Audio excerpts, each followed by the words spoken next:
Welcome to VHS Sisters, a nostalgic movie podcast with two actual real-life sisters. I'm Melanie. And I'm Saysha. Get into some comfy clothes, grab your favorite beverage, and come hang out with us as I force my little sister to watch all the movies she missed growing up. Happy New Year! Happy New Year! Whee! Yay! We did it. We made it to 2026. Yes. Woo! It's so cold. It's so cold. How do you feel? Do you have any resolutions for the new year? I do have some resolutions, one of which is to post online more. I would love to dabble in a little bit of content creation. Mostly just in the form of like a wellness check, because I get a lot of friends everywhere, as you know. Mm-hmm. And this is like a way of me keeping up with them just by me doing video diaries and being like, yes, I am here. This is what I'm doing. Now, does posting online make you feel more connected to people or less connected with people? Not sure, because we do post online, obviously, for our podcast. Welcome to VHS Sisters. Welcome to VHS Sisters Season 2. Come on now. So I do, in a sense of like, I love to like have people interact with the stuff that I post. And if you get a lot of response to it, I do enjoy that. But I also kind of like just like making art for the sake of art and post, like just having a void that it goes into. There's nothing wrong with that either. It's just like exercising that part of your brain. And like, I also don't feel like I need to engage with like things I don't want to engage with. So I don't, my other resolutions to doom scroll less, as I think it should be for all of us. Everyone, get off the scroll apps. And if you do go on it, just post your own thing. Yeah, it's funny because I'm getting suggested a lot of videos as I scroll. I'm more apt to dive into rabbit holes on YouTube. And I will talk about that in relation to this movie that we're going to discuss today, because it is endless. It's so funny with this movie in particular, The Shining. I heard all of this online discourse being described as like intellectual brain rot. And I feel that in a way, I'm like, you really can just sort of like chew this movie over in your mind, like to what end? I think it's very interesting. And I think it really speaks to like how good it is. Totally. Because it really like stimulates your imagination. But going back to like creating content as opposed to consuming content, I'm getting a lot of suggestions to watch videos from Gen Zs. And what is that? Like people under 25 now, 30, under 30? Yeah, under 30. Okay, so everybody under 30, it's become like a very cool thing to be an analog person now. Mm-hmm. So people are like, write real letters, use a flip phone, right? It's cool to have a flip phone and not the latest iPhone. They're longing for the life that they've never had. Right. It's so funny. Yeah, I just watched this one video of this kid, and it's like this kid is probably born in like, I don't know, 2001.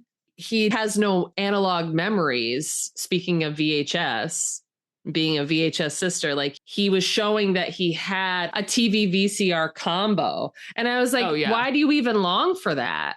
And he was like, I write everything on a typewriter. Also, Shining reference. Shout out, Shining. Yeah, he was talking about writing on a typewriter. And I'm like, well, that's one too far, because I don't miss that at all. I remember being very frustrated writing on a typewriter.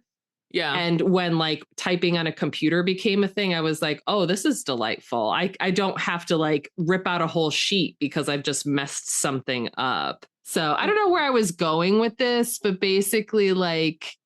Well, this movie is a very like analog heavy movie since it's filmed in 1980, right? It was 79. It was filmed in 78, 79. The movie came out in 1980, which is the year I was born. So I have a lot of, part of me just wants to like dive right into talking about this, because this has been my obsession for many years. And I was dying to show it to you Mm-hmm. And speaking of like YouTube deep dives, of course, as soon as I knew that you had seen it for the first time, I instantly sent you like several conspiracy theory videos. So I was just like, please go down this rabbit hole with me so you can get inside my brain. Before we get into that, I want you to tell our listeners the great adventure you had trying to see this movie for the first time. So I'm led to a question for you, sure, which will lead into it. But it's like when you first saw The Shining, how did you first watch it? Was it on like an HBO? Was it a VHS? Was it a DVD? Was it, who knows? What was it? My first memory of this movie is, it's hard to say because it's so ubiquitous in pop culture. It's everywhere. Like everyone has done that take on Jack Nicholson sticking his head through the door. Here's Johnny, right? Trying to kill your family with an axe. The twins in the hallway, the elevator shooting blood out of it. All of these are like images that are now like in pop culture forever. Yeah, and I totally recognize those too. Like there's always like a joking one with like the blood going from the elevator. It's like, oh, I'm on my period, you know, like like silly things like that. Or like it's so cold and it's Jack Nicholson outside, like frozen like a popsicle. But I wonder, like, so when you first saw this, you saw it at home or like, because our recent experiences, what you were trying to get into, is when we went to both go see it separately at an IMAX theater because it was just re-released for the winter season.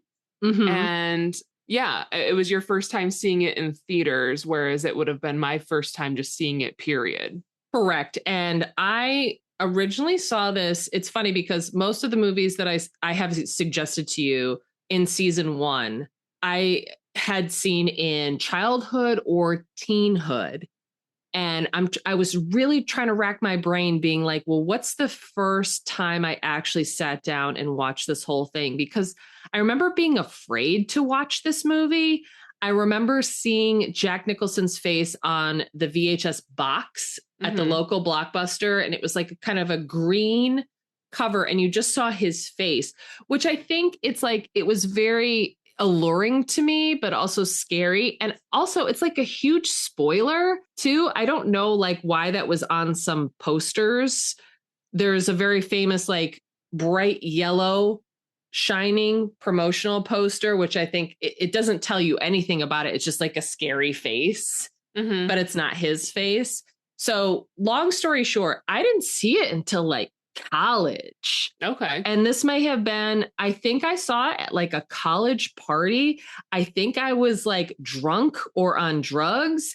I don't think it was a good experience. I think I remember hating it the first time I saw it. Oh no. Which is hilarious. And it just sort of like had a nightmarish quality to it. And I don't know, it just like creeped me out. It's like The Exorcist, which I also saw, I think, in a similar environment. It just like, it's the kind of movie like gets under your skin, it gets in your bones. And I've watched it so many times because if you know anything about me, I enjoy all the behind the scenes stuff, maybe more than the movie itself, which is why I started a podcast with my sister about talking about movies. That's right. That's right. Yeah, this is why we're here. I saw it on a small screen first and have seen it on a small screen many times in many different situations. And I've gone down so many internet rabbit holes.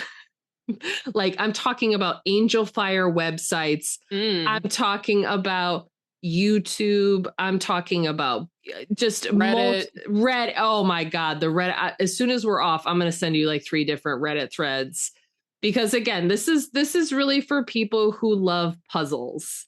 And you know, I do love a puzzle. I love to figure stuff out. I said, you're going to see Saysha in full, like Charlie Day in like Pepe Sylvia mode on It's Always Sunny, just like pointing at a board with like threads attached. That's kind of my first experience with it. It's much like Jack has always been the caretaker. I have always been a fan of this movie. And I can't tell you when it began and I can't tell you when it ends, but we're finally talking about it now. So you had never seen it. And I encouraged you as a big sister. I was like, yeah, if you have an opportunity to see it on the big screen, please do. And in December, The Shining was re-released on IMAX, multiple theaters throughout the nation. Yes. And you attempted with our mother to see it. And please do tell the listeners about your adventure, because I would love to hear this. By the word attempt, it means that I did not see it. And with that being said, I had purchased tickets online to go to a local showing, an IMAX theater in Troy, Michigan. Shout out, but not really. Because when I got there, so I originally bought 2 tickets for a pod, and I was like, okay, I'll go by myself. I don't care. I just don't want anyone to like sit next to me. Like I'm trying to experience this by myself for the first time. Describe what a pod is for our listeners. Oh, the pods. So like some theaters, and I'm sure there are some in New York, there are some all across at least America, you know. I don't know about Europe. They've got those old style seats. No, I'm just kidding. they don't even have air conditioning there. What are you talking about? They don't have a pod. So like a pod is just where it's like a VIP seat where there are 2 luxury reclining chairs that are like encompassed by a little bit of like a dome, so that you're not in a row with people. You kind of have your own little section, like a pod. So I was like, okay, for the IMAX, that would be kind of nice because you really have no distractions around you. You're just focused right on that movie. So I was very excited to get that. And then I had convinced mom last minute to go with me because I had bought an extra ticket, and she's like, I'll go. And then we get to the theater and we go in, and the movie theater is relatively like empty. Like it's not full of people. I'm assuming people are in the shows, right? Like they're all watching their respective movies. And I see the giant IMAX sign. I go, ooh, there it is, you know? So I get the tickets printed out. They shoot right out of the thing. Okay. No issue there. Great. Go to get the concessions, you know, get a little popcorn, so on and so forth. Paid for the real butter, $1 extra, whatever. Sure. And then we go over to the IMAX thing, and there's like a couple groups of people. So there's like parents and like their 2 like Gen Z-ish or like whatever the next one is, Gen Alpha aged kids. They're like teens. Sure. And a couple groups. So we're just like, okay, when's this thing going to open? It's all roped off. And one of the moms goes in there and she notices that the theater is empty. And so we had to ask around, hey, what's going on? They go, oh, didn't you know the show is canceled? Our IMAX is down. I was like, what? Are you kidding? So like, it was just like, oh, the disappointment. So like, we were able to return our concessions. So I guess shout out to MJR and Troy because they got our money back for the show we didn't see. And then we were telling people as we were leaving, hey, are you going to see The Shining? Like groups of people were coming in like, oh yeah, we're going to go see it. It's canceled. What? So we did that like maybe 4 or 5 times on the way out of the theater and made some friends along the way. And it was turned out to be a fine experience, but I was glad obviously everything was returned. Obviously there was no show to be seen, but I was very disappointed. I didn't get to watch it in the theater for the first time. Yeah, I just want to tell our listeners that it was a bummer. You know, thankfully you were able to get refunded. The part about the experience that was unique is that you went to go see the movie the same day and the showing was at the same time, and it was in New York and I'm in Michigan, right? So we were thinking like, we're going to correct something in the space-time continuum and like fix something that happened in the universe back in 2019. And right. We're going to save the day now. We're going to save the day. Happen. It didn't happen. Listeners, yeah, no, we had perfectly arranged this sort of like the synergy of us being able to watch an actual movie for the podcast. This astronomical event.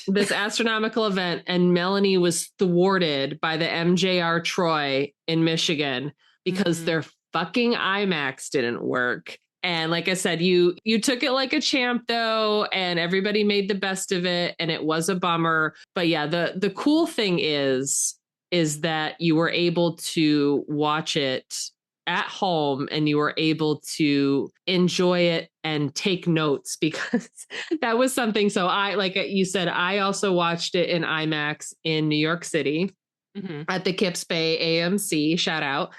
And I was in a full theater people enjoying The Shining again. And it was like this big to do. Like there was a person there like interviewing people who I did not speak to. And I guess I regret because Melanie informed me I should be promoting the pod more IRL. I literally told like 5 different groups of people that night that we have a podcast, and it's, you know, we're going to be reviewing The Shining, so listen in. Right. Yeah, no, it was funny because there were so many people there seeing this for not the first time. Mm-hmm. And they were like locked in to this big screen. And I was trying to like surreptitiously take some notes, but I've done most of my note taking like afterwards. And I have written a full Google Doc here.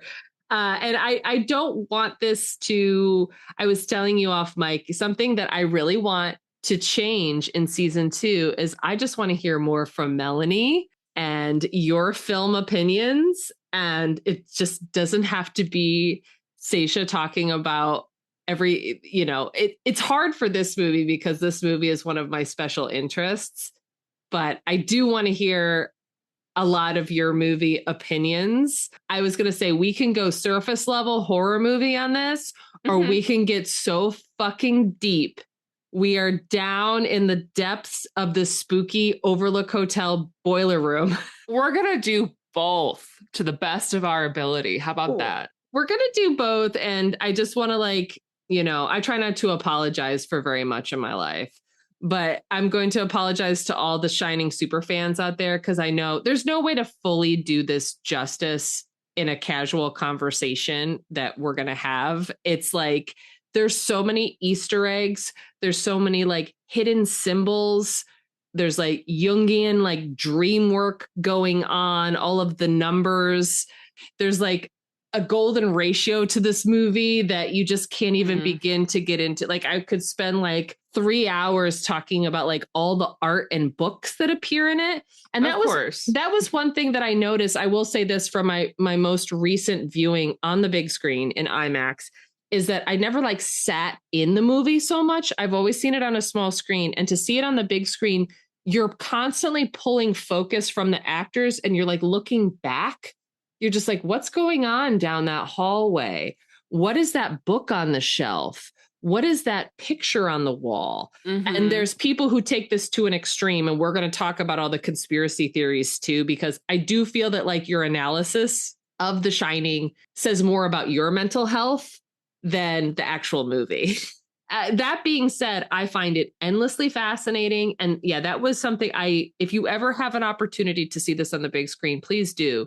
Because the sound design alone is so jarring. It's so effective, and all the visual stuff. Yeah. As a first time watcher, were you also impacted by that? By the scoring? Like, yeah, absolutely. The music and just the visuals on like a base level. Was it interesting to you? I thought it was very interesting. I liked, obviously, it being an older movie. To me, it's like, okay, this is nostalgic. You know, the little kid, he's watching like random cartoons on TV, like those sorts of noises and things like that. I really love to see in the film. I really enjoyed a lot of the different film styles, like the way like they're doing those long tracking shots. They were doing like the helicopter footage in the beginning, like drones before drones. You know, you're just in a helicopter with a camera, right? And so, you know, going up the mountain and seeing like how far out this place really is. And then like, you know, of course, like the decor of the hotel and that whole history of being, again, Stephen King on another Native American burial ground. Here is the hotel. And it's just, I thought it was really visually interesting and captivating. And I was definitely scared. I think maybe some of that leans into like the old timiness of it. Like, you know, like how the kitchen was all set up and like all the devices they had to use to run like this large hotel kitchen, like the little toaster traveling things for like, you know, you just put like toast in there and it was like constant, you know, just so much to look at and see. It's almost sorry, you were traumatized by like the diner toaster thing they had. No, just like how I guess like how old and how like big these canned goods are and stuff. I know obviously it's an industrial kitchen, but it's like there's something that it's like it's eerie because that's like the place that you're going to be preparing all of your meals for the next like what 6 months. You're in there for 6 months, and yeah, go ahead. There's part of me that feels like maybe that would be like paradise in a way, you know, maybe not that specific hotel, but like having a place to yourself to wander, like an older home or like a larger vicinity, you know, to like get lost in. And that's, you know, we'll get into the theories, but I have some about the size of the hotel and what that leads to. That's bringing up a different question for me that I wasn't planning on asking you. Would you have taken the job? She's thinking, listeners. She's got her thinking face on.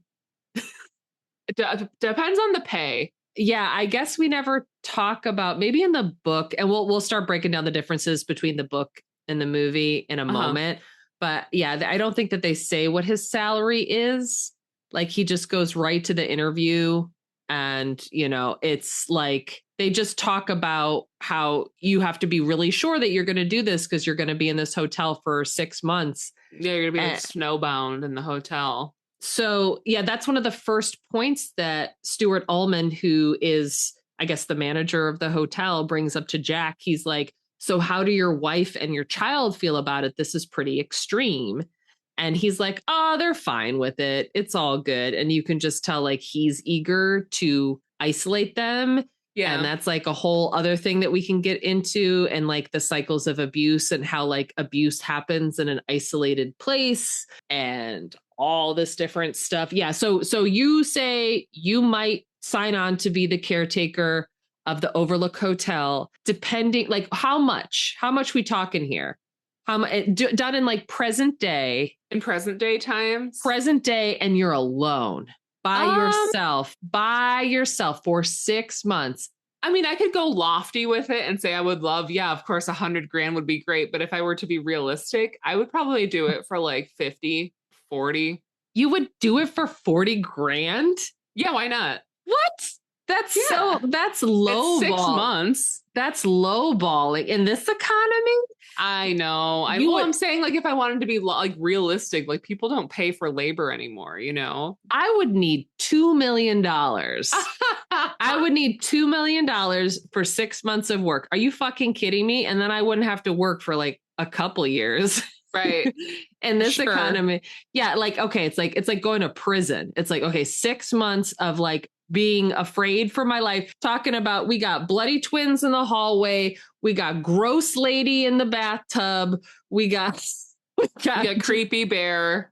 We got creepy, but we're going to get to creepy bear and creepy lady and all the creeps. Like we can talk about which was your favorite creep and but like, is it worth it? Like, this is something I think about all the time. Oh. It's like, is it worth it to be like, it's funny, upon this recent rewatch, I was like, yeah, I guess that like that little apartment they have, right? The Torrance's apartment in the hotel. I'm like, that is kind of like a little cozy spot. And if you like literally just stayed there, you'd be fine. But going back to the boiler room, which I mentioned briefly, I was like, seeing that on the big screen, I was like, this is the scariest place in here. Right. And yet somehow also not the scariest, but that's like the typical horror movie. Oh, something's going to jump out at you scene because they're in the basement. Wendy's out here doing all the work that Jack said he was going to do. You never see him do a goddamn thing. True. Good point to bring up. Yes. She's out here on the radio. She's checking the boilers. She's making the notes. She's opening up the fruit cocktail in the kitchen that you're talking about that is like as big as her torso. Yeah. I'm like, who needs to eat that much fruit cocktail unless you're going to make like, you know, one of those like dump cakes from the 80s. Yeah. Well, I wonder, and that's another theory, but it's like, was it her who took the job? Was it just Wendy who took the job? And then like, you know, the ghost is there or something? Like, I don't know. Wait, you're thinking like Wendy's the one and not Jack? Well, she's the one doing all the work. Right. But like Jack clearly is there interviewing. Unless you believe the one theory that it was all a dream, like the interview was or it's a loop. Or we're going to talk about it. We're going to, yeah. We're but getting I also ahead want to bring up with the interview. It's like, I love that the guy's like, our last, so he like gets into it and he's like, are you sure you'd be down with this? Yeah. Okay, great. Yeah, no, I would love it. And then the guy is like, oh, well, our last person with the role murdered their whole family and then killed themselves. Would you still like the job? Like, yeah, I mean, like, yeah. To be fair, like he gives them an out, and whether you believe that like Mr. Ullman is like a manifestation of Jack's own mind, if he himself is a ghost, if it's real, like what's up with that Bill guy who comes in and sits at the interview who doesn't really talk that much? I'm like, what's his whole deal? Right. I can think about that interview scene so much because there's so much like imagery in it, but I kind of want to jump back to your memories of it. Like you said, you know, some pop culture references, but like you've never seen this movie in whole. Never once. You didn't know how it ends. No. And you've never read the book. No. Okay, great. And this is my first Stanley Kubrick film. Honestly, I'm so stoked I'm so glad that this was the first one you watched. We can watch other ones. Like, I feel like Eyes Wide Shut, Clockwork Orange. You have to watch 2001: A Space Odyssey. It's maybe one of the greatest movies ever made. So now we're beyond like VHS Sisters territory. Now we're just like now we're just reviewing great films. Yeah.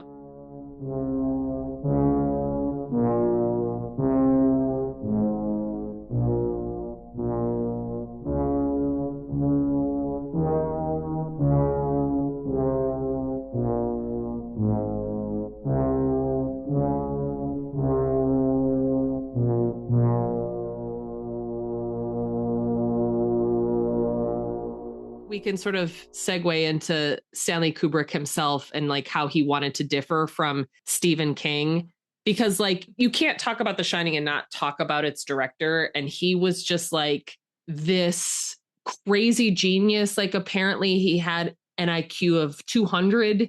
He was like a big brain kind of guy. Before being a director, like he did cinematography. He was really into like imagery. He was a voracious reader. He grew up during like the 30s and 40s. So a lot of like turmoil, but like I don't know. And on like a surface level, like you can see that this is a movie that is made by somebody who just like loves imagery and numbers and puzzles. And it's a pretty like notorious adaptation, because I don't know if you saw anything online about how much Stephen King hated this movie. Oh, no, really? Yeah. So that is a fact. Like this came out, first of all, going back to Stanley Kubrick, he wanted to make a horror movie. He had made a ton of other successful films. His movie previous to this, which is Barry Lyndon, which is one of my favorite movies all time. It is like Marie Antoinette era, beautiful. Every shot looks like a painting. I do think that like Sofia Coppola was very inspired for Marie Antoinette by Barry Lyndon, because everything is just like gorgeous, but it's a very like slow movie. And I feel like after that, Stanley Kubrick was like, I want to make a horror movie. I want to go nuts and I want to really challenge myself. Yeah, he was a polymath and like a genius and notoriously very difficult to work with. That's like a whole other story. Shelley Duvall had a really hard time with him. Going back to like why he chose to adapt this, like I think he saw some themes in it that he really wanted to explore. And I think specifically it's about like killing your father, cycles of abuse, alcoholism, and the psychological.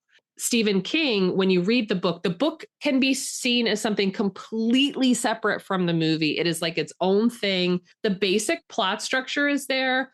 It gets a little bit deeper into like family cycles of abuse, patriarchy, oppression of like women and people who aren't like white men, which is why like people just like keep coming back to it and keep coming back to it because it's like stuff that's still very relevant. Stephen King was inspired to write the book because he stayed at an actual hotel, which is in Colorado, called the Stanley Hotel, which is notoriously haunted. And he stayed there one night and had a terrible nightmare and woke up and then was like, I'm going to write The Shining. So they say that it's like partly based on the Stanley Hotel, It's also partly based on the Mohonk Mountain Resort, which is in upstate New York. I don't know if you've ever seen that or heard of it. It's massive. Yeah. So he wrote the book, and then Stanley Kubrick found it and was like, okay, I'm going to take like the structure of this and then put my own shit in it. The hotel that ends up in the movie, segueing into the movie, it's sort of like a conglomeration of many things. The exterior is the Timberline Lodge, which is in Oregon and still is to this day. It's so funny because the Timberline Lodge in Oregon does not embrace the Shining history at all. If you go on the website, they mention nothing of it. Oh, wow. Whereas the real life inspiration, where they did not shoot the movie at all, fully embraces it. They have like Stephen King tours and stuff like that. And you can stay in the actual haunted room. 237 or 217 per the book. You can stay in 237. Jim Carrey stayed there one night and he will not speak on it at all. That is a real fact. He said he spent 3 hours in this room and he refuses to speak on it to this day. No way. Yes, way. It is real. Yeah. It's a whole thing. Like and I can't bring up the room number without talking about like conspiracy theories right off the bat, because in the book it's 217. Yeah. And in the movie, it's 237. And this is like the root of one of the most cockeyed conspiracy theories, which is that the whole movie is Stanley Kubrick talking about how he faked the moon landing. Yeah, the admission of the moon landing. Because the Earth and the moon are 237,000 miles apart. And that's where people get this number. I'm like, that's cuckoo bananas. That's been debunked. I think technically it's like, it's a little bit more than that. It's like 238,000 or something. It's pretty, yeah, I think like having some moon imagery in there, especially since Stanley Kubrick was pretty fascinated with like the space race at the time and like the moon and, America, the Cold War, stuff like that. Like little bits of that can like seep in. But I think the story is that the Timberline Lodge, where the exteriors are based off of, they actually had a room 217 and they wanted Kubrick to change it because they didn't want the people in the hotel not wanting to sleep in that particular room. Wow. That was one of the rumors. I think that has been like debunked, but it's interesting. The interior, which in the movie, it's all sets, right? They're not actually shooting in an actual hotel. That was all built. Oh, wow. That's all built at Elstree Studios in the UK. Everything was shot with an English crew. It was all constructed because he really wanted to make this whole interior very disorienting. So I'm sure, after I've sent you a couple conspiracy theory videos, you could see how it's built to sort of be nightmarish. And like, it itself is a labyrinth. That's one of the big divergences in the book versus the movie, talking about like the garden labyrinth the labyrinth is not the hedge maze is not in the book at all. And so he was very focused on like the maze-like quality of the interior and the maze outside. And people are like, oh, it's because like Kubrick was really into Greek myths and like the Minotaur and Jack is like a bull. And like when you see the ski poster where the girls first appear, there's like a Minotaur on the wall. I think that's also really reaching. Yeah. I think it, I think it's just having a labyrinth that's cool and it's scary. I mean, you can also think that like makes for a good ending scene, I mean, he could have easily chased him down the hallways too, but like the idea is that he was going to escape because his mom pushed him out the window. He could technically run and hide, but like where would he hide? That's outside. That's, in the mountains. And it's like this labyrinth that happens to be there, this hedge maze. Perfect place to run and hide, right? Perfect place to run and hide. And I think too, I also thought, this is a theory that I had, is that like, if you're not in the actual hotel itself, the ghosts who prey on the Shining or whatever, or on your energy can't quite get you. Like the maze is a part of the hotel, but like, it's not like being in, like, once you're out of the hotel, you're pretty good, like you're going to make it. And like the maze is a way that like Danny can trap his father, which is like, there's a whole other theory where Danny, the whole people say like, oh, Danny, the whole movie is about Danny killing his father. And Danny like drove everybody to the hotel because he knew that the hotel was the only thing that would kill his father. So yeah, she's giving me the skeptical Scully face, you know. I don't know about that. Yeah, I'm just gonna keep throwing out these conspiracies and see. Although I did think partly that might have been the case when in the beginning of the movie he's talking to Tony, right, his imaginary friend. I'm like, yo, this kid's gonna kill you. It's gonna be the kid, right? Yeah. Like there's something very creepy about kids in general. Yeah, I'm like, he would have been Jack would have been dead regardless if he took the job just by having this kid in his house. So you were scared of Danny Lloyd, who played Danny Torrance. It's funny because Jack Nicholson plays Jack Torrance, which is the same name, and then we have Danny Lloyd, who is the actual actor who plays Danny Torrance. Wow. Or Doc. You know, Shelley Duvall is the only one who has a completely different name. But yeah, so Danny, do you think that the kid did a good job? I think he did because he creeped me out. So that's, that was the main point of him, in my opinion. I'm like, okay, he's there to really like creep you out. He's there to talk to the imaginary friend, which like maybe that's part of his deep like psychosis or his like bipolarness or whatever. Maybe he inherited it from his father, to have this gene. And it's like, maybe is this the thing that's going to kill everyone? I don't know, so like that's in the beginning, I was definitely more creeped out by him, especially like also too when he was going red rum every like 4 seconds. That shit was driving me nuts. I'm like, okay, this kid's got to go. You're like, fuck this crazy kid. I'm over him. Yeah. That's so funny. Yeah. Fun fact, Stanley Kubrick was like, I really want to protect this kid. And he didn't want the actor Danny Lloyd to be affected at all by the intensity of the movie. So apparently they just told him he was doing like a regular movie. The kid didn't know he was in a horror movie the whole time. Oh, okay. So they just wanted him to like if he's doing like really intense shots, it's like, okay, make like a scary face, do this, but they weren't like telling him like the context of it.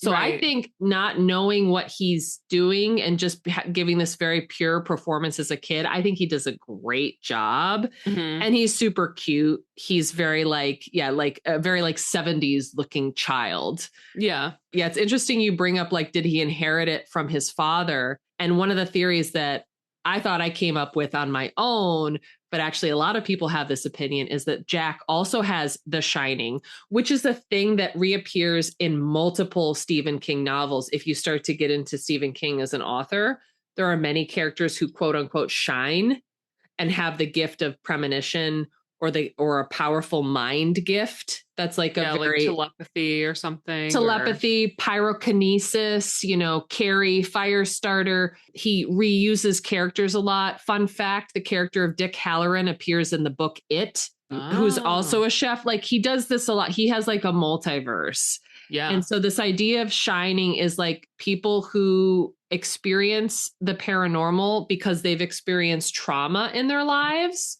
And one of the theories, like I said, I thought this was my idea, is that Jack has the shining, but he's an alcoholic and his whole life, it's like how people who are gifted or creative, they can't handle it. And so they drink and they do drugs to kind of suppress it. And that's one of the reasons like people say like, that's why like alcoholism is a thing. It's like you literally can't handle your own shine or the voices. And so you cover it up. And so Jack is dry when he's at the hotel. He's a dry drunk, right? He's not doing his spiritual work. He's not doing his morning pages. He's just an addict with no drug. And so now it's worse. Like if you've ever been around people who have drinking problems, when they stop drinking, it gets really fucking dark.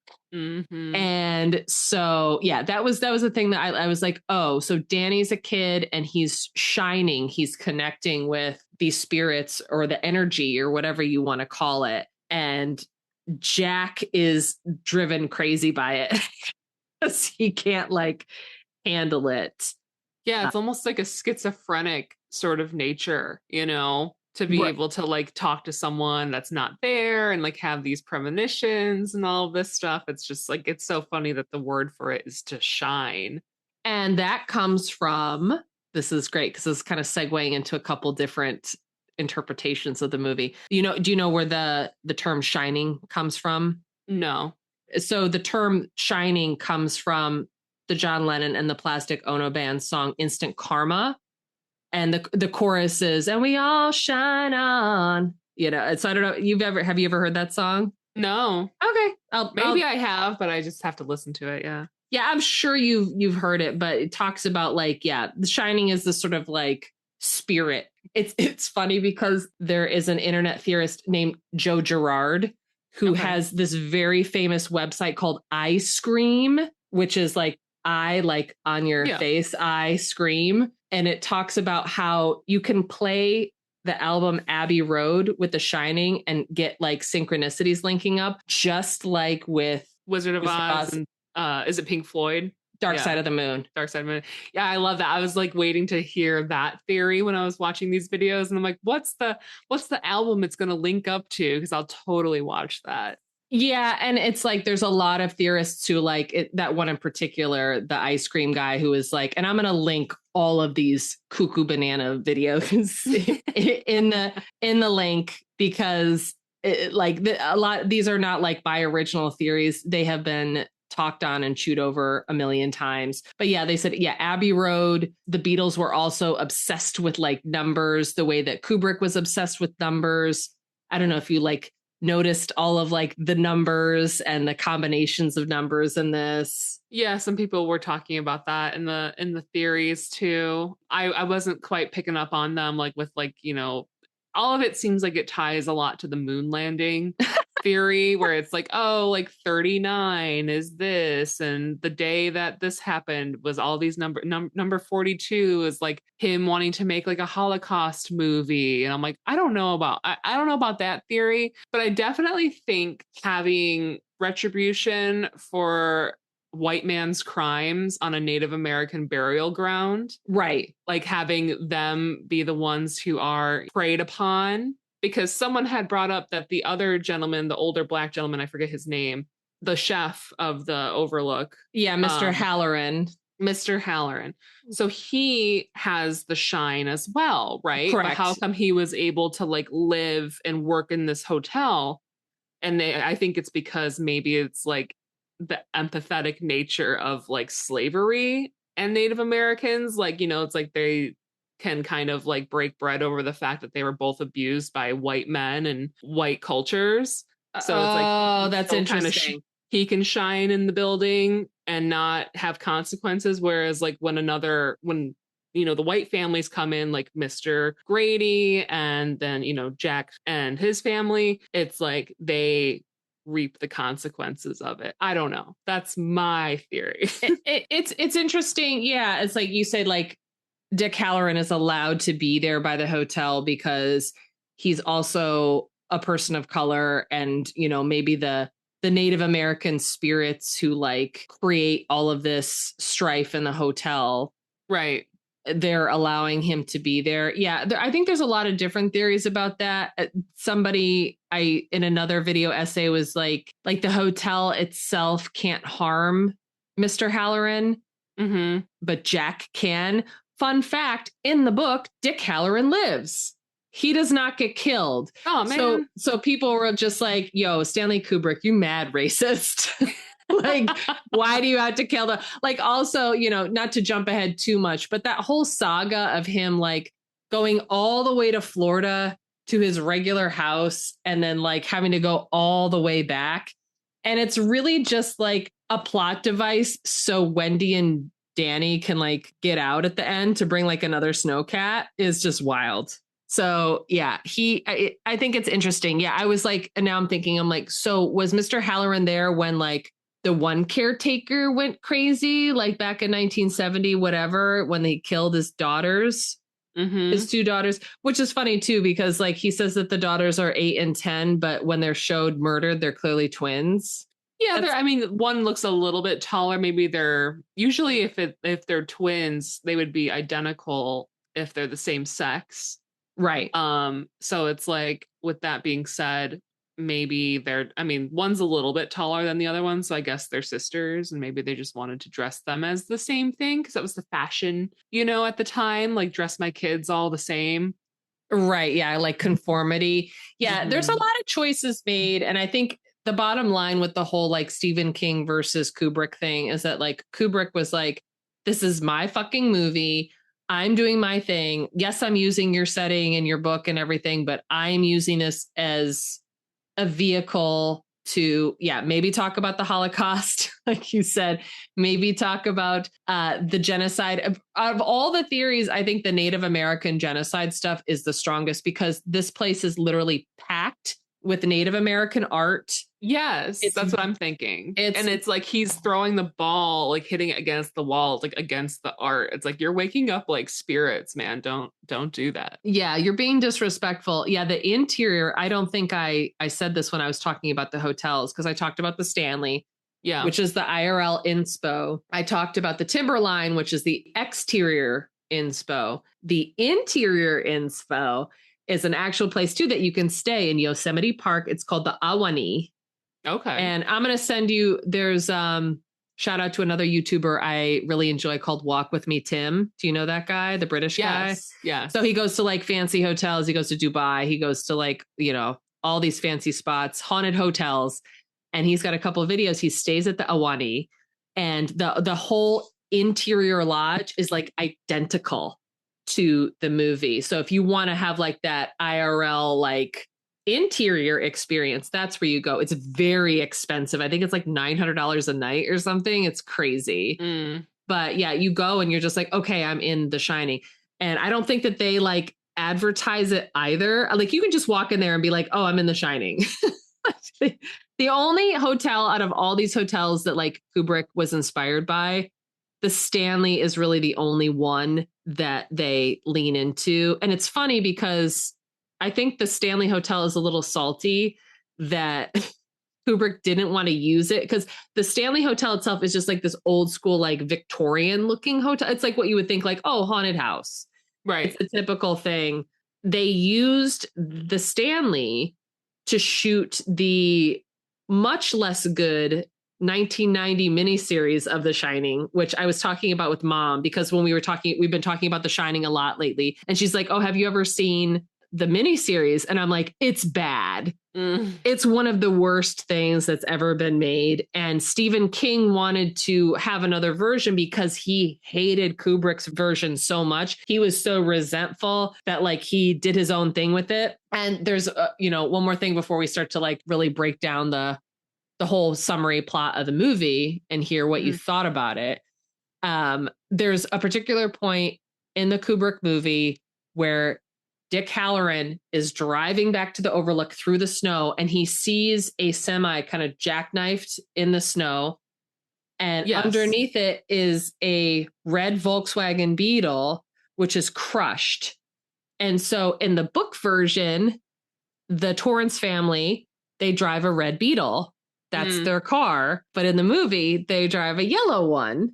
Right. So by having them drive a yellow one and having the red Beetle, which is in the book crushed under the semi, the whole theory is that this is basically Stanley Kubrick being like, fuck you, Stephen King. Eat shit. Yes. This is my movie. I'm the director now. I'm the captain now.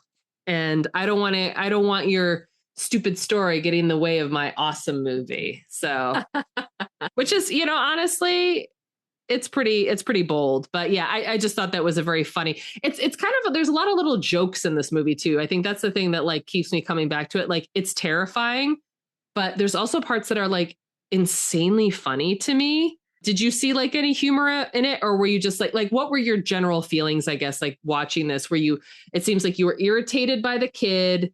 Well, I was anticipating like people were like, oh, The Shining, it's really terrifying. You're going to be scared. All of these things. So I was really anticipating like a lot of like horror, like straight off the get, like gore or anything. Like I wasn't sure what to expect, obviously, with it being my first time watching. And the madness is in the journey is what I got from it. It's like you definitely see as time goes on, like he does the timestamps, like, in the film. So it's like 1 month later, this is Tuesday, this is Thursday, you know, and it was like you kind of felt with that like a little bit lost as far as like how long have they been in there. And it's only really ever, it seems like it's only 2 months, you know, that they were stuck in there, because it's like they end, it might be January then. It's like he says that the hotel shuts down on October 30th, so they don't participate on Halloween.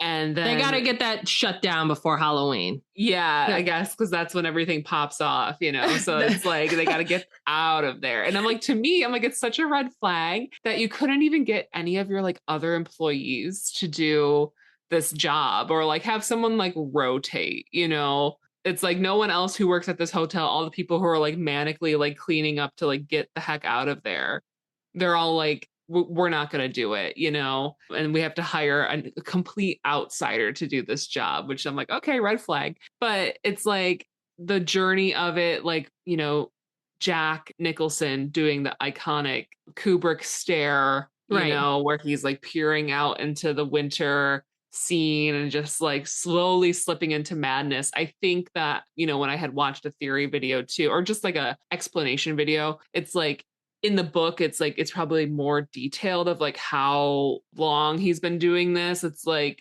in the film, it's like, okay, a half hour in, he's already like staring out the window. He's starting to like, you know, lose his mind, or he's like screaming at Wendy, like psychotic nature, you know, real spouse abuse. I think that was my main complaint. Like I said, when I first watched this, I wasn't totally in love with it.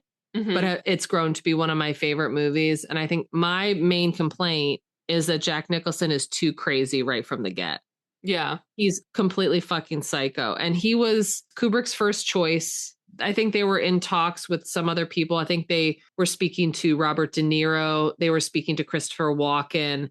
They were speaking to like the usual crew of like serious actors. But Jack Nicholson was really the first choice.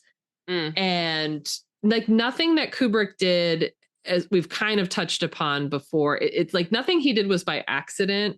Like he was notorious for like doing multiple takes. Like, I mean, usually you do like 15 takes in a movie, which is like 10, 15 takes. It's a lot. Like you got 10, 15 tries to get this off. He would do like, I think the number is exaggerated with some of these like take numbers in The Shining, but they'd be like, he'd do it 100 times. He'd do it 100 times and like he would break his actors, and like Jack Nicholson would kind of like feed off of that, and he'd just get crazier and crazier and crazier. So that's kind of like the result you see. It's really like an actor who is known for his intensity, not being like asked to pull back at all. Right. I think when they redid the mini series, I haven't seen it all the way through, just like chunks. It's not great, but like they try to show in the book, you see like he's an alcoholic. He's a bad dad. There are moments of tenderness. And so when there's that fall into insanity and he gets like possessed by the hotel, it's really sad. In this movie, you're just like, oh, he's going to go fucking crazy. And again, like with some of the poster art that they did, you know, the iconic image of him like sticking his face through the door. I'm like, huge spoiler, you know, he goes crazy. Right. So yeah, that was my main complaint with it. Stephen King had a problem with it. He was like, yeah, you just look at this guy from frame one, and you know Jack Nicholson is going to lose it. And there's just something about Jack Nicholson's face. Like, it's like, that's just him in my head. It's psychotic. Did you care for him did you like his performance? Oh, I thought it was great because, I mean, it was genuinely like scary. He definitely tapped into that like alcoholic, like you said, a dry alcoholic nature. He was very abusive verbally to the wife, you know, and obviously like mentioned that he abused their son, like pulled his arm out of his socket when he was only 3. And then that's when Tony, you know, imaginary friend, came into the picture. So it's like that kid is just like coping with this abuse, you know, but that's also like where, you know, he gets the shine from, right? It's like that moment turned into what this whole film became, right? The moment that we didn't see. And then also in another explanation video, they said that obviously, and it's said in the movie that he left his teaching job, right? But it was implied later that it's like, oh, he abused another kid at his job. And then, you know, so that's like, it can be as dark as you want to take it. In the book, like I said, we have to kind of treat the book and the movie as separate because they're like different truths. Yeah. In the book, he does like beat the shit out of one of his students because one of his students pisses him off. Mm-hmm. And it's like, it's weird too, talking about Jack's alcoholism, because in the bar scene that happens towards the end of the movie, I think he says it's been like 3 years since he's had a drink. And then in the beginning, Wendy is like, well, it's been 5 months since he hasn't had a drop to drink. So I was like, so what's true? There's like a lot of like inconsistencies. And again, knowing what I know about Kubrick as like, he was such a perfectionist, there were no like mistakes. You know what I'm saying? It like that couldn't have been an oversight. So there's this real sense in this movie of an unreliable narrator. Like you don't know who to believe. You kind of believe that like everyone's lying to you. Mm-hmm. The only like reliable narrator is like maybe Dick Halloran, and he gets like fucking offed in the end. So yeah, it's interesting. Yeah, the alcoholism and then like Jack's performance. Yeah, I do think I've changed my mind on that. Jack Nicholson, I think, gives like a tour de force performance. He really goes there. People have criticized Shelley Duvall's performance as Wendy. Like she famously got a Razzie back in the day for like worst actress. And I was like, all she can do is where, bitch. Like I'm a Shelley Duvall stan. I will stand up for her. I know she went through hell making this movie. R.I.P. R.I.P. baby. Yeah, she had a lot of like mental health issues that she had to deal with, and I think that like people forget like what a brilliant actress she was, and like she came into this movie too. Like prior to this, I know you probably haven't seen a lot of Robert Altman movies, like the stuff that she's done back in the 70s. She was very much known for like she worked with Robert Altman a lot, who is like a great American director, and she had a very like natural style to her acting. Like all of his movies had kind of like an improv-y, loose, realistic, and like people were allowed to like kind of relax and be supported. Going from that to being isolated with Stanley Kubrick and Jack Nicholson in this like hotel set where she's like being asked to take like the one scene in particular where she's like defending herself with the bat going up the stairs. I said, I think that and this is claims of this have been greatly exaggerated, but I think they said that they did that take 127 times. And she, at the end, like when she's like swatting at him with the bat and she's like sobbing, she can't even get a breath. It's like, that's real. Like, yeah, she's like tired. She's so fucking tired. Girl is tired. Yeah. And like, I don't know. I think she's incredible. I think everybody in this movie does a really great job. And it's like, it's their work. It's, you know, it's also Kubrick who like pulled the performance out of them. Like in later interviews, it's funny because Shelley Duvall she'll be like, yeah, I don't regret it at all. It was the hardest thing I've ever done in my life, but he pulled a performance out of us that like I could be proud of. Mm-hmm. And yeah, I think we can like, if anything, you watch this movie and you're like, wow, these actors really went through it. Oh yeah.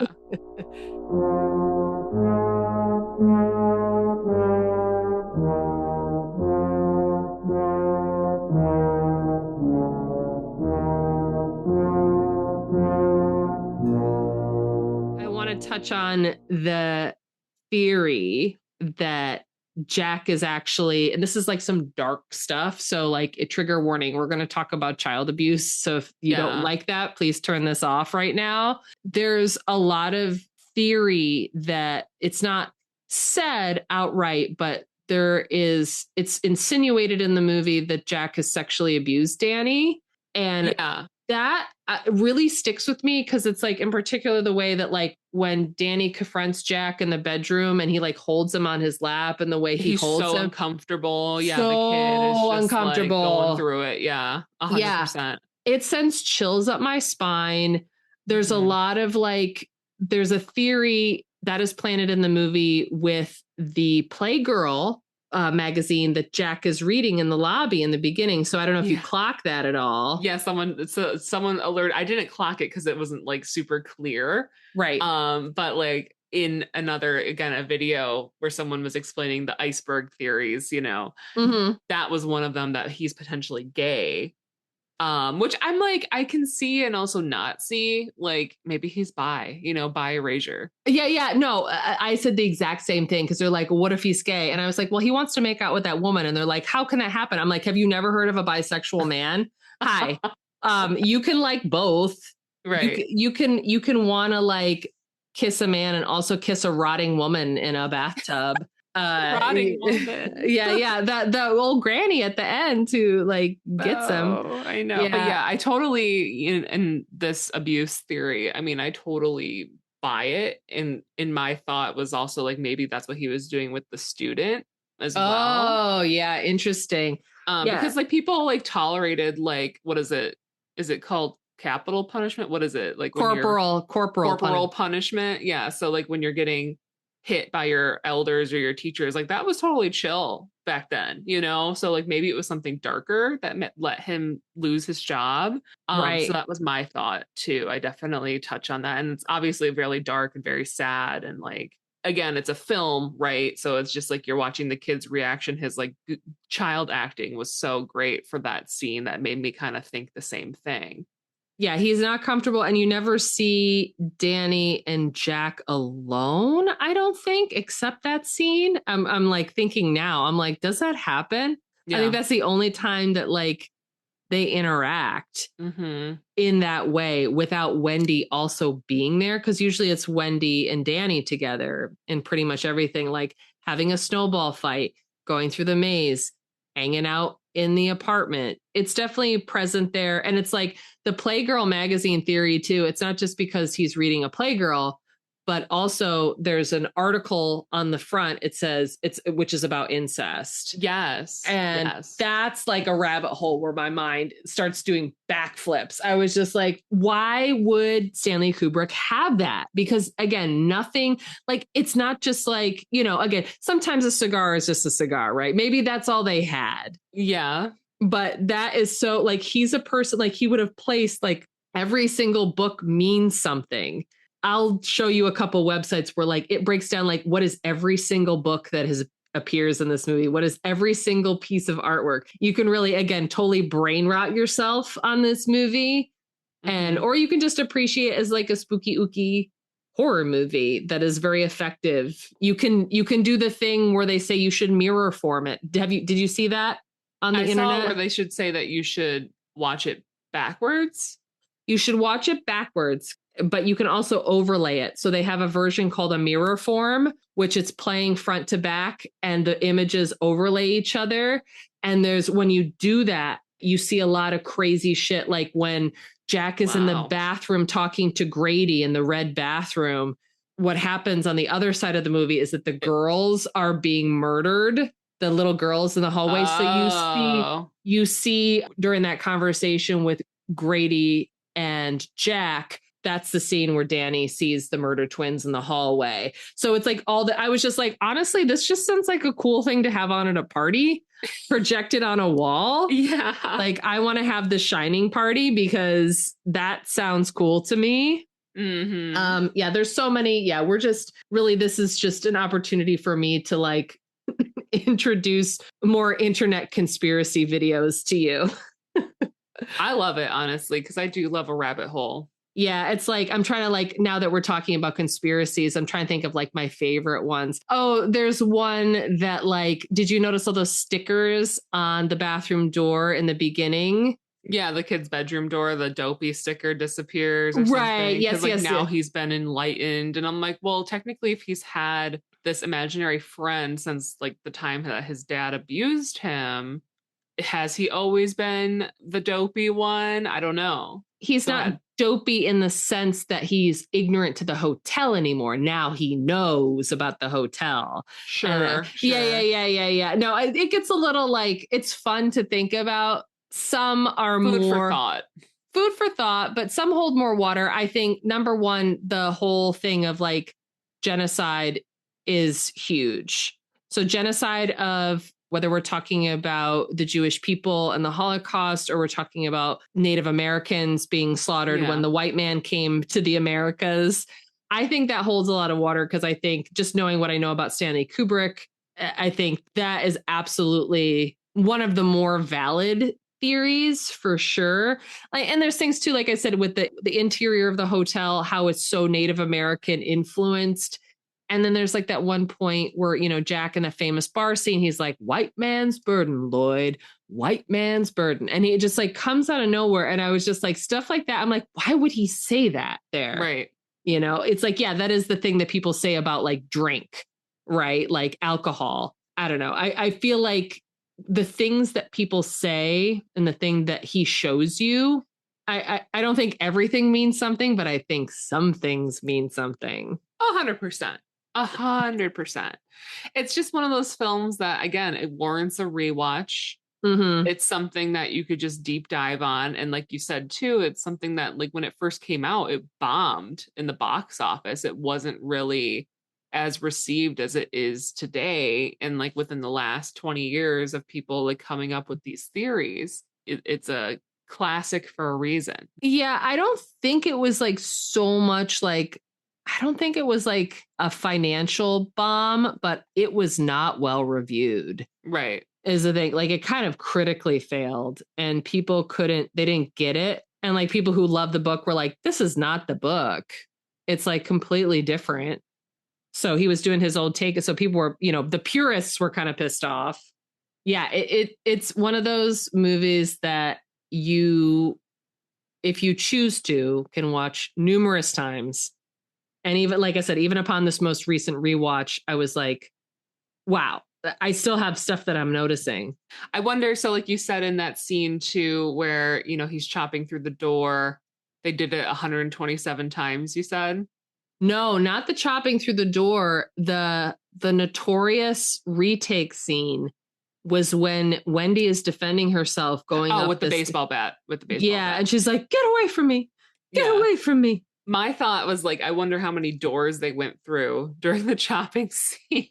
Probably so many doors. So there is a behind the scenes documentary that Kubrick's daughter shot. Oh, wow. And that's and you see all the crazy, it's so wild. You see, there's pretty famous footage of Jack Nicholson getting psyched up for that scene. He's like jumping all around and shaking his arms. He's like miming, doing the acts. He's like getting in the zone. Mm-hmm. So that's very cool. Yeah, after we're done, I'll send you even more stuff you can watch. The behind the scenes stuff is really interesting. And you get to see a little bit of Shelley Duvall really going through it. Like, I think she had like fibroids or endometriosis or something. She had really intense periods and like she had to take intense pain pills for them. And there's like a scene, I don't like how it's edited because it kind of makes her look like a diva. But she's like clearly in pain and they have to like put pillows and blankets for her down on like the kitchen. She's like, I have to lie down now, you know, because it's like, she's like the only woman who like has to be there. And like through the whole like final third of the movie, she's like screaming, crying, throwing up the whole time. Like it's so intense. And so I just think like the whole thing really wore on her. You see like her arguing with Stanley Kubrick. Because she's like, Stanley, I'm so stressed out, my hair is falling out. And she shows him like a chunk of her hair. And he's like, his attitude towards it is sort of like, well, that's just what it is.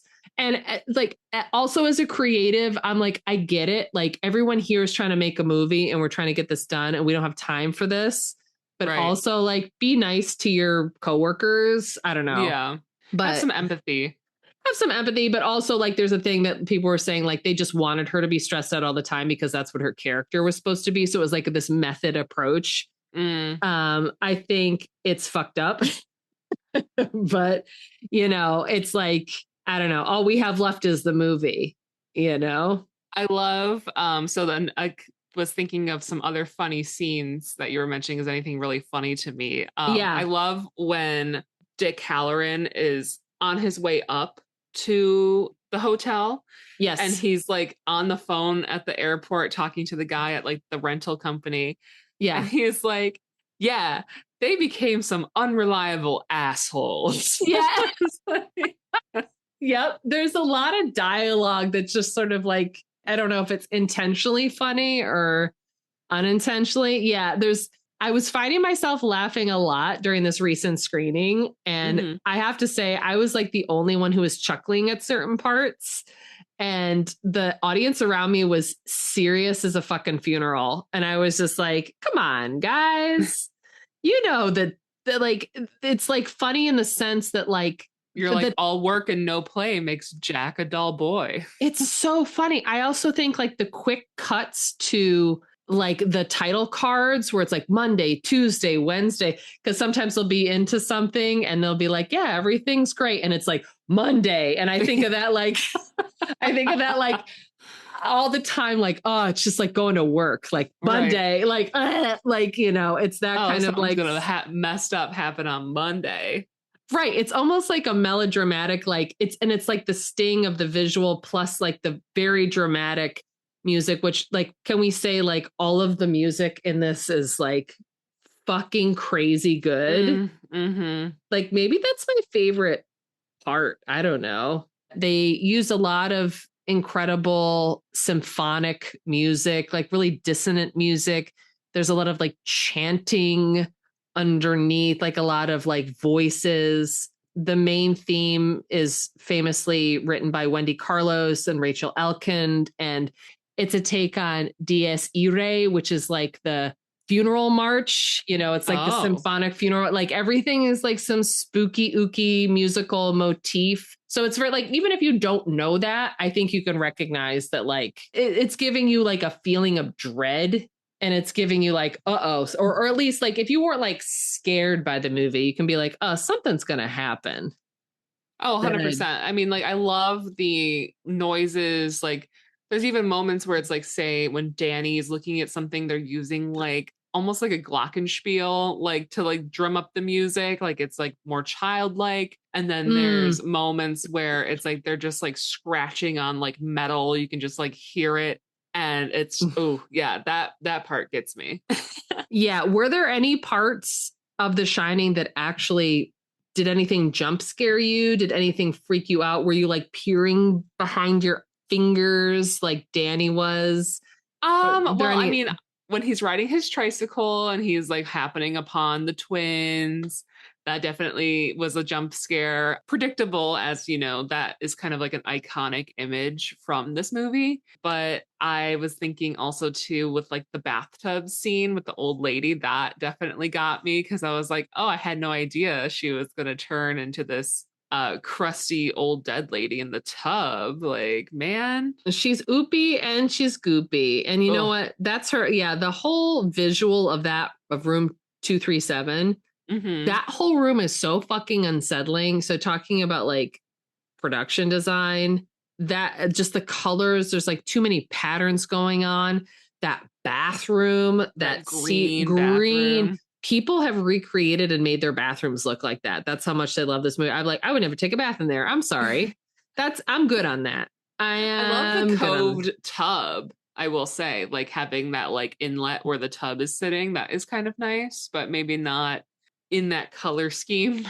Yeah, all the colors are used to great effect. And yeah, it's like yellows and greens, like all the carpet, of course, the iconic like hexagonal carpet, the burgundy, the orange, like everything is so vivid. And it just like, yeah, whenever I watch this, I'm like, yes, this is why I love movies shot on film. It's like everything is so like bright, like whereas most movies today, extremely washed out. That Netflix lighting is horrid. But yeah, no, I hate it so much. Yeah, it's like the combination, the colors, the music, the use of space. Yeah, I think even if you know like the beats that are coming, there are still some like jump scares that get you. I will say, like, again, I've seen this movie dozens and dozens of times. When I watched it most recently on the big screen, when Wendy finds all of his writings.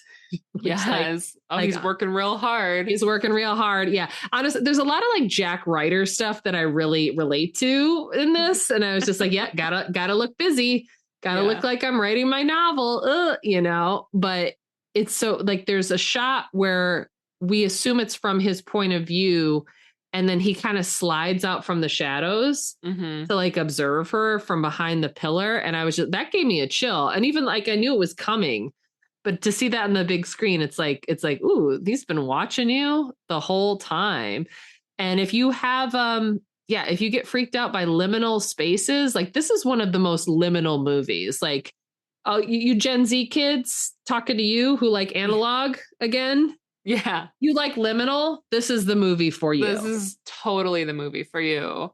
Yeah, the kitchen gives me chills. That's what I'm saying. Like when you're like, oh, it's the toaster. I'm like, it's not really the toaster. It's just like how large the space is and how, I mean, obviously, again, commercial kitchen, large hotel, hundreds of people. Right. But like to have it in the area of where it's like having just 3 people in the hotel, that part creeps me out, you know? Yeah, like doing your normal kitchen work in something that's meant for like industrial size amounts of food. Huge can opener. Yeah. Huge. And She's it's so like cranking that can opener. Yeah, I'm like, what do you need all that fucking fruit cocktail for? That kid's got to eat his fruit. Yeah, it's like, yeah, I'm thinking of like the pantry, and he's like talking of like in the beginning, Dick Halloran is leading Wendy through the kitchen and basically setting up like for what's going to happen later, you know, basically showing her the pantry where she's going to lock her husband in later. Yeah. After like, first of all, you know, how did she drag his body in there? I don't know. Superhuman strength. You know, that adrenaline gets you sometimes. I got to save my child. Well, and I want to touch on the fact, okay, so this hotel is so large, you know, with the abuse that was going on, it's like I would have moved rooms immediately. Wait, who, you as the caretaker or like? Well, me as Wendy and my child, like it's like I would want to move to a different room. I mean, granted, that would maybe make him more insane and try to find you in that way. But it's like, at least you have some peace and quiet in this room where there's no abusive man sleeping like next to you. You know what I'm saying? Like, oh, well, you mean like after everything has like come to a head and she's locked him in the pantry? No, I mean like before that. Before, like once he was like yelling at her with like the writing and then like, you know, don't come out here if you hear me typing. That means fuck off, you know, like yeah, you know, yeah. That whole scene, which is like I would have moved my room, be like, babe, we're gonna get some space, you know, let's not do this. I mean, I don't want to get too personal with this, but it's like if you've ever known an abusive person, and yeah, you're just going to avoid everything you can do to piss them off.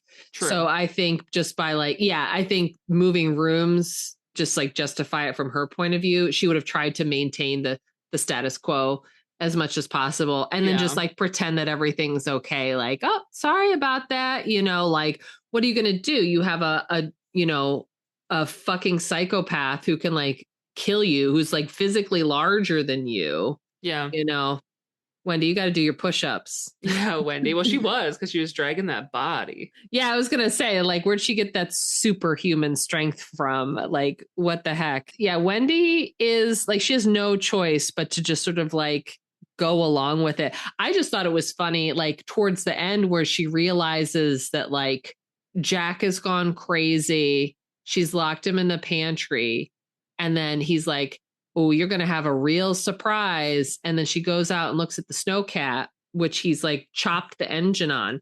Yeah. I never understood the part where like she goes back to the apartment and she sleeps in the hotel like nothing's wrong. Like, I mean, I understand you don't, but like she's sleeping like when Danny's having his whole red rum incident and he's freaking out. I'm like, how is she napping?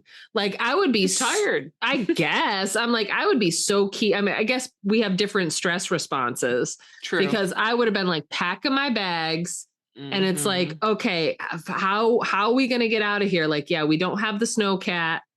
I'd be like figuring out how to repair the radio, or like, I don't know. This it's like figuring out something.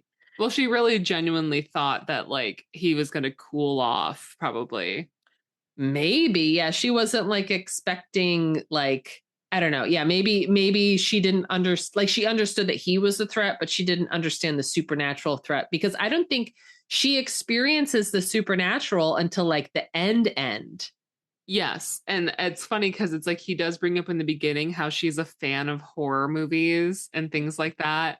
And it's like, I don't not enough of the film was given to her and her perspective of like exploring the hotel until the end, where all of these things were happening, where she sees all of like the skeletons in the ballroom. And then she goes upstairs, and I love how she's like running, like she's just running, flailing her arms with the knife, like She's very floppy for sure. She's got a very floppy run. Yeah, I think like the first spooky ooky thing she sees, well, she sees the skeletons in the lobby, but just previous to that, she runs up the back stairs and she gets a glimpse of the infamous bear going down in a guy scene. What were your thoughts about that? I'm just curious. I was so haunted by this because the bear looks like a Winnie the Pooh kind of bear, and I love Winnie the Pooh. So it's a really like tough thing to see. Sorry, I've ruined Winnie the Pooh for you, but like that was very upsetting to look at. And I think with that theory too, leading into back again, sorry listeners, into the child abuse thing. Yeah. It's like for me, I kind of see, is the bear the child? Is the, you know what I'm saying? Like, oh yeah, there's definitely like sexual deviance and bears, because in the book, again, I know they're different works of art, but in the book, it's a dog costume. So there's like a scene that actually happens where it's like the former owner of the hotel is basically like this rich, crazy guy. And then like, you know, of course, like with all rich guys, you know, he's having his own little like Epstein experience over here. God, yeah. Yeah, no, but like, because what else do you have to do but like, you know, have sexual deviance? You're so fucking bored. Right. And rich. So he's like, he has a guy doing basically BDSM stuff for him in a dog costume. And that's a flash in the novel. In the movie, it's a bear. And it's like the bear that Danny is kind of like using as a pillow in the beginning. And there's also like, I think there's his toy bear like on the floor somewhere, like when Jack's throwing the ball around. Like you see bears presented. There's a bear picture of two bears above Danny's bed in the little hotel suite. Oh my God. Yeah. Yeah. He repeats these symbols. Like there's so much like, yeah, if you get off on like symbolism, again, like numerology, symbolism, repetition, this is why people who are like conspiracy theory brained, which is like, you know, can be problematic with a lot of people. But it's like, because then you're like, oh, everything is a conspiracy, right? It's like, then you just OCD off into the sunset, you know, and it's bye-bye time. Right. Yeah. Have you seen the ContraPoints video on conspiracy theories? I feel like no, because I've only seen a few, and like one of which was, I want to say, a Twilight version, like a Twilight film. Yeah. Analysis. She has a great analysis on Twilight, but her most recent video as of right now is on conspiracy theories and how it is a form of mental illness. And then people will like, you know, this is like why people thought that like Hillary Clinton was like leading like a child sex trafficking ring. Like, yeah. Oh, like the Pizza Hut thing or something. The Pizzagate thing. Yeah. Exactly. Like you can really take it too far. And like, that's the thing. Like it's like I said in the beginning, a lot of these conspiracy theories surrounding this movie really just reflect the mental health of the person who's watching it.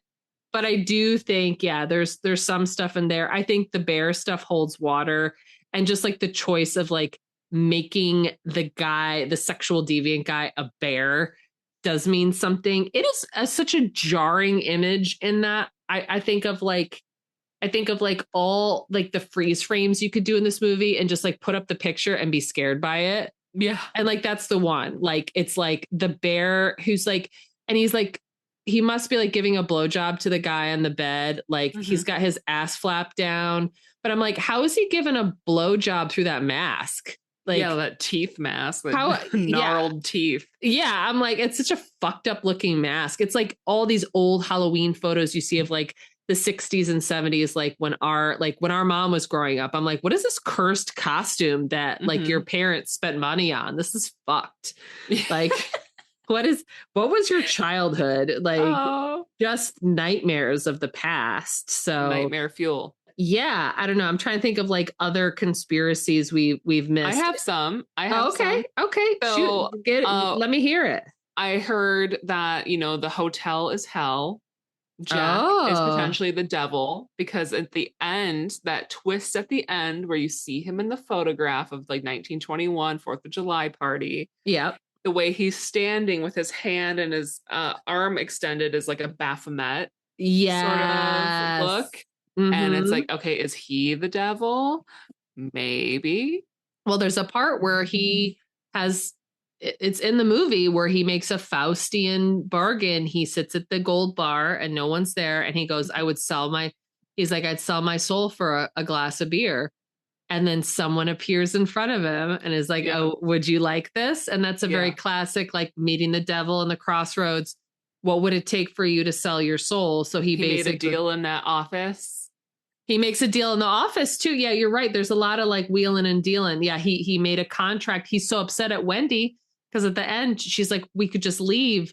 And he's like, but I had a contract, So talks about like, and devil's always trying to get you to sign that contract. Yes. And then also in the office where the window leads to technically nowhere because there wouldn't be a window in that office anyways.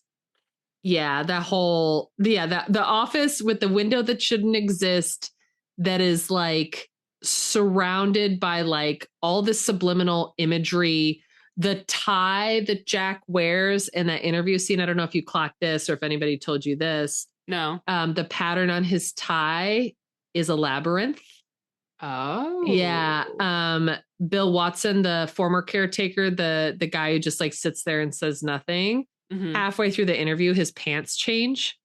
Oh. Like that's just like it's just like there's stuff like there's a lot of like little visual tricks in the movie too. And some people are like, oh, it's a continuity error. I was like, not with Stanley Kubrick.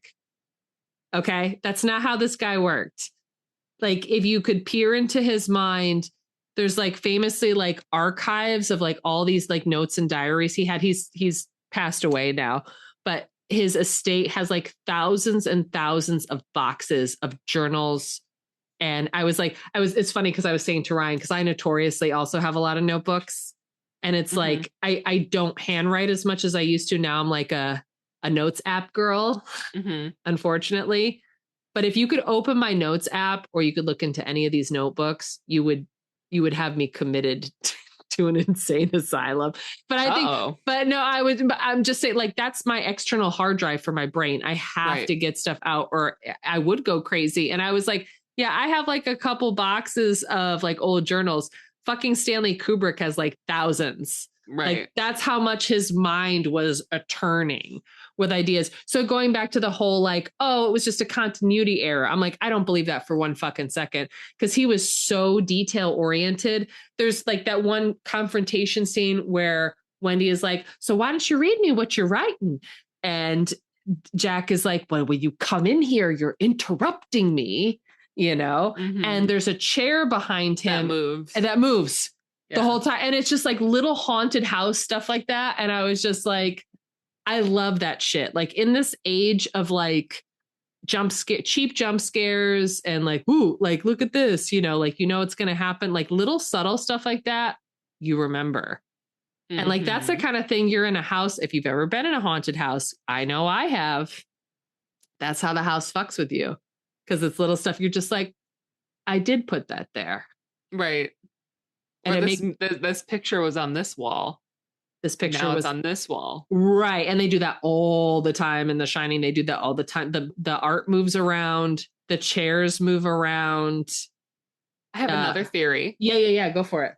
The theory is that basically the whole movie, when you see Jack typewriting, everything after that was just all written by Jack. Oh, so you think it's like he is the writer is writing the movie and how it happens. Yes. So I think that holds some water too, because did you notice the typewriter changes colors? I didn't notice that, but I did notice that it was it Adler? It's Adler. Yeah, Adler. You know what that means in German, right? Oh, it was used by the Nazis because it means eagle. It's just a German word that means eagle. And eagle was that's where like the Holocaust theories come in. Also, Sure. like American imperialism, because we use the eagle a lot in our symbolism too. We do. So yeah, it's like, I think that's interesting. Yeah, I like that. I think that's an interesting theory that like after he starts writing, then it's like it really pops off. Mm-hmm.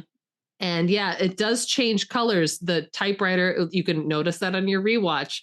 The typewriter starts off white and then it turns dark gray, almost like a black, like it's getting darker as the movie's going on. Isn't that? Yeah. It's just like cool stuff like that. Like I said, I could never mention everything that is cool in this movie in one podcast. Like we would literally be here for 5 hours. I have a feeling we're going to be here for 2 anyways. It's fine. Solid 2. Yeah. 2 hours for season 2, baby. Yeah, that's right. Go. Let's fucking go. We're doing deep dives. We're going crazy. Yes.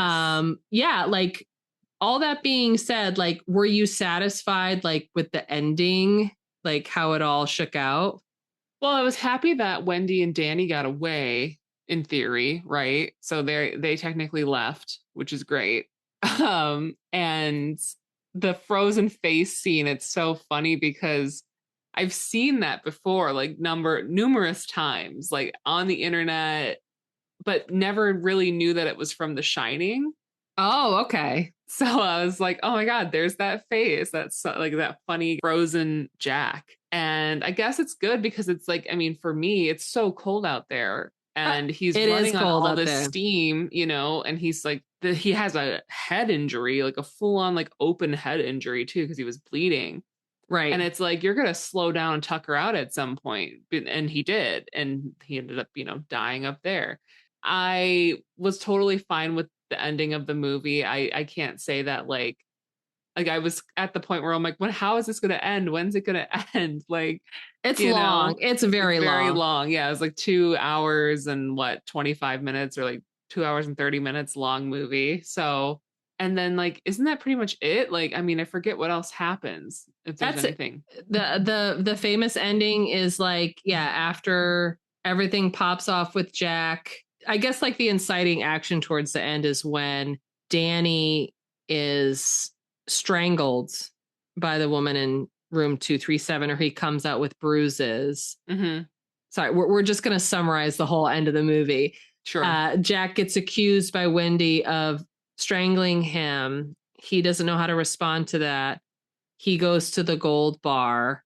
He runs into Grady, the ghost of the old caretaker. Mm-hmm. Oh, wait, it's weird because there's 2 Gradys. There's the Grady who killed his kids like 10 years ago. And then there's this new guy, Delbert Grady, who was there in like the 20s. And Delbert Grady is like, you must correct your wife and your child. Like that very famous unsettling bathroom scene where I want to shout out to that. I was like, what the fuck does he get spilled on him? The avocat. Have you heard of this? Did you see this when you were in Amsterdam? Because it's a Dutch drink. I didn't have any avocat. So avocat, it's basically like Dutch eggnog. Oh, yeah, I don't like eggnog, so that's yeah, it's like a cream-based sort of eggnog-ish thing, and it was like very popular in the Netherlands, apparently. Mm-hmm. And I looked it up. I was like, what the fuck is this creamy shit that Grady dumps on him? Yeah. You know, clearly intentionally.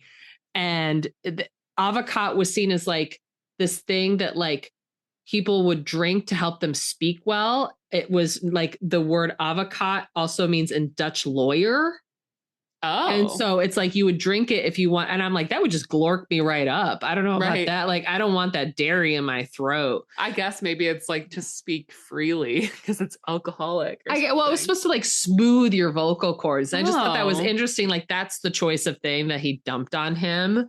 But yeah, so that basically Grady convinces Jack to like kill his whole family. And, you know, everything is like intensifying in the house. And Wendy finds out that Jack hasn't been writing a book the whole time. He's just been writing the same lines. He confronts her. She knocks him out, drags him into the pantry. And oh, here's another thing. Do you think that Jack got himself out of the pantry? Did the ghost do it? Or did he find a secret third way? I think that Danny did it. You think that Danny let him out? Wait, that's wild. So like, why wouldn't, if Danny let him out, do you think he let him out physically or with his mind? I mean, that'd be interesting if it was with the mind, because obviously with the telepathy, maybe he has telekinesis too, but maybe he was talking to Tony, or maybe Tony was, wanting this plot to like continue, or like the murder, like the red rum, he knew there was going to be a murder, and so he had to let him out in order to do it. That's a wild theory. You think Danny let him out? That's out of control. Well, who else would have? I'm telling you, once we're done with this, I'm going to send you the ice cream video, because it talks about that too. Like how Danny he's basically using the hotel to like goad his father and to like make all this shit happen. I think that's a wild theory, but like all theories, I think, we can talk about it and it's interesting. There are people who say that like there are no ghosts in this movie and it's all just in his mind and he lets himself out because there's actually a side door to the pantry, but we never do see that side door open. Oh. So it's behind all of the goods. Oh. There's another way to get in. Yeah, you can really get into like all the spatial design of it and like see like all the entrances and exits. I think however you want to interpret it, he gets out of the pantry, whether a ghost let him out or he like found a way out himself. Mm-hmm. And then, after that, what happens? Oh, yeah, he's like totally nerfed. Like, I think it's funny. Like Jack is totally hobbled because he fell down the stairs. He has a head injury and he's limping around. And I'm like, that's a great plot device, or that's like a great way to like make it so Jack doesn't like murder them all instantly. Like he's kind of hobbled a little bit. And at that point, poor fucking Dick Halloran has made his way from Florida all the way back to Colorado after so many miles. I'm like, he went from his nice ass Florida condo, probably, where he's got with the naked ladies, the famous naked ladies. Yeah. Just like, I'm like, this is a decked out apartment, and he has to go all the way back in the freezing cold, take the snowcat all the way back up to the Overlook just to get instantly fucking murdered, which is again an instance where it's almost funny in its horror. It's just sort of like ironic, and it's just so Wendy and Danny have a way to escape. Yeah, that's basically the end of the movie, and then like Danny leads Jack through the labyrinth and Jack freezes to death. I will say, like, just starting to like break down the ending and everything that happens. There was a deleted scene at the very end where Wendy was supposed to be in the hospital and Mr. Ullman went to visit her and was like, oh, really sorry about everything that happened. That was crazy. Hope you're doing okay. Oh, and there was supposed to be the movie was supposed to end with Mr. Ullman going up to Danny, who would have been like, in the hospital. And he was like, oh, you forgot something, and handing him the ball that rolled up to him in the hotel. Oh. So that would have like linked Mr. Ullman into like kind of knowing about the hotel more, but they showed it to early test audiences and people were just sort of like, what the fuck was that? Whereas if you ended it at the end, which is how it ends, where you see Jack frozen and then you go into the hotel and you see that he's like frozen in time, right? That he's like always been there in a sense. That ending was more ambiguous, and that was the ending that made people talk about it more. So I don't like what were your feelings on it's like the Sopranos ending, in a way where it's exactly. It's like, here's this piece of information, fade to black. Yeah, exactly. And as a result, like we still talk about the Sopranos. Cut to black, not fade. Yeah, cut sharply to black, which is like, use your own imagination. And that's like, I think that's really like, I think it's a big argument for having ambiguity in art. Like you don't need to explain everything. You don't have to spoon feed. You don't have to spoon feed. And like you can see like with the ending that The Shining has now, it's like, we're going to talk about it. We'll be like, what does that mean? Was he always there? Was he always the caretaker? It was funny on this most recent rewatch. I was saying to Ryan, I was like, the line, "You have always been the caretaker," is like such a great emo song lyric. Oh yeah. Do you Or know like a those? metal song. Yeah, you have always been the caretaker. I think about Yeah. that. I was like, it was like, yeah. let's Oh riff, yeah. let's riff it out. Yeah. It's so fucking metal. Yeah, I think they were correct in eliminating that ending, which Yeah. is it too puts too much of a pin on it. It makes Mr. Allman and like all the staff of the hotel seem complicit in a way. And I think that should be ambiguous. Like, do they know what they're doing? Are they able to work there because they don't shine? Right?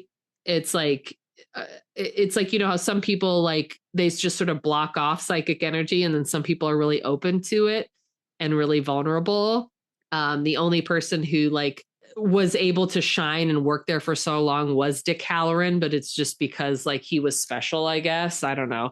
Maybe he was so powerful that he had to be killed. And yeah, we keep yapping about it forever. Like, what do you rate this movie?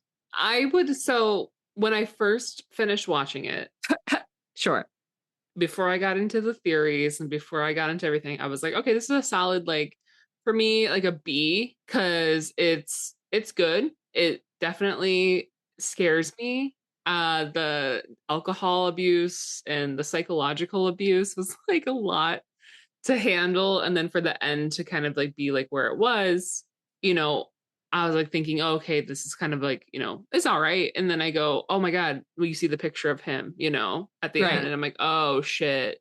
So now I got to watch it again, you know, and then it's like, this is where you deep dive. And then after learning about the theories and things like that and discussing it today, I would give it an A. Wow. Okay. So it's like, that's so interesting because, like, that's exactly my response. Like, when I saw, I actually didn't like it that much. And then you get into the theory. So it's like really an example of a movie that, like, everything around it makes it better. And like, it grows on you. It's a grower, not a shower. Yes. You know, and you can also just like love it. I think you can love it for its obvious visual, like the striking visual appeal.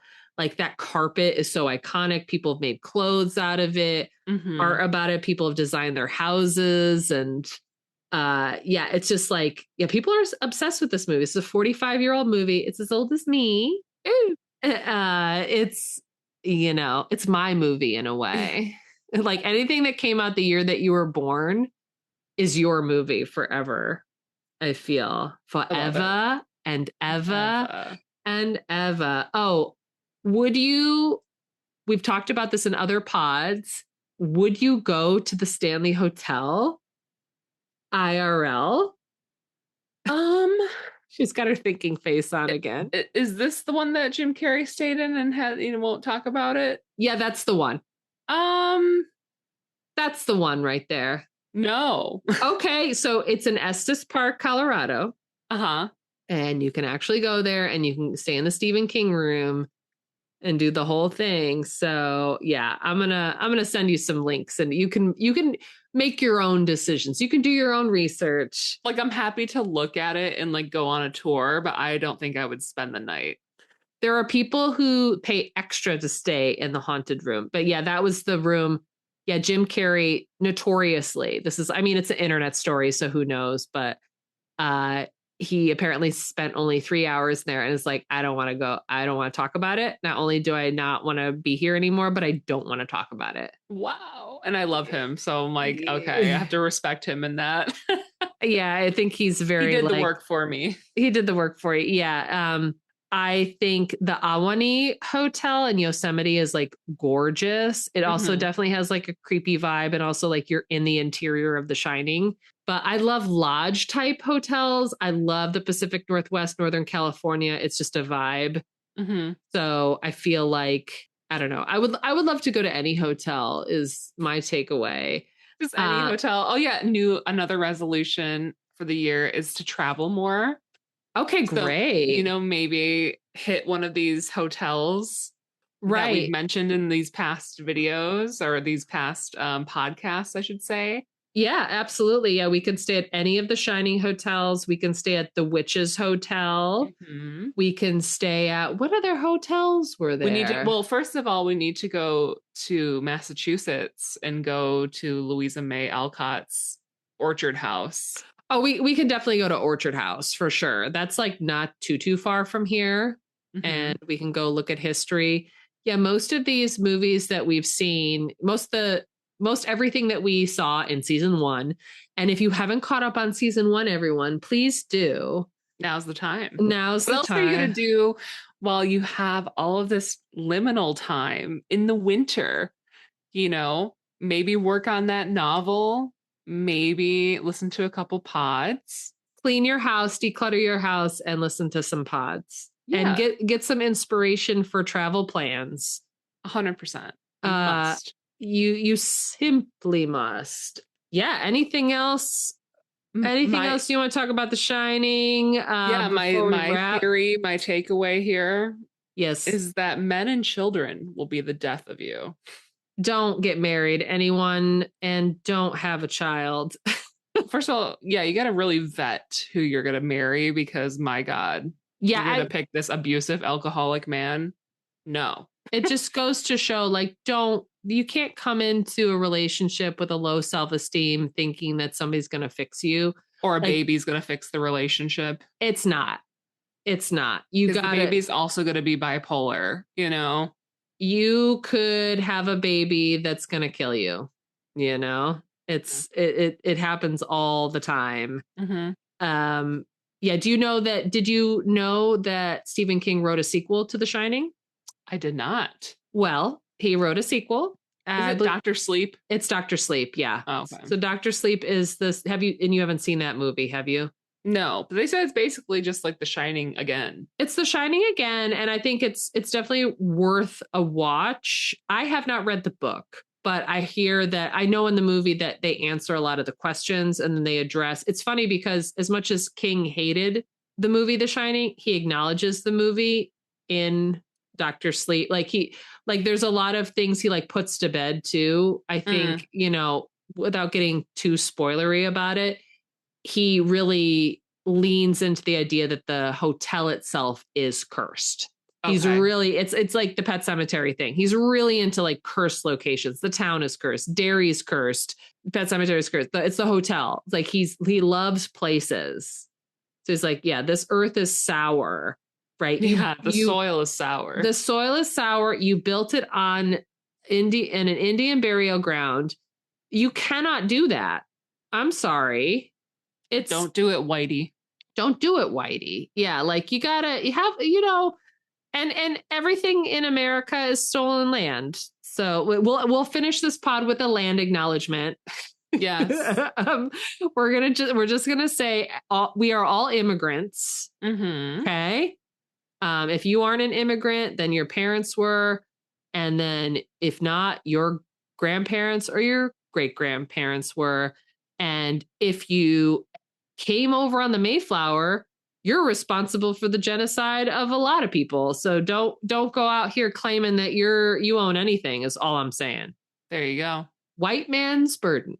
White man's burden is what I'll say. All right, guys. Well, tune in. We have a lot coming up this season. This is going to be a full season, everyone. Full season. And you know what? Stacia's really going to nerd out. We're doing some deep cuts. Season 1, a nice little cornucopia.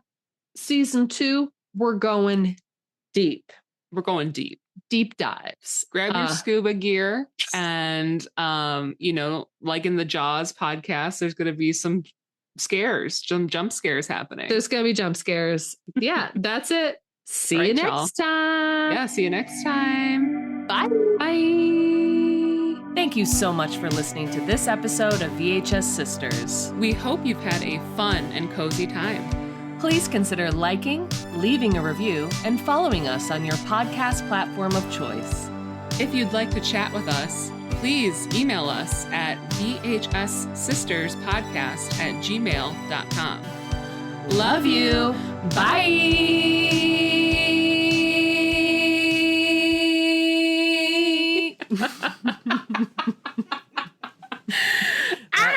That's it.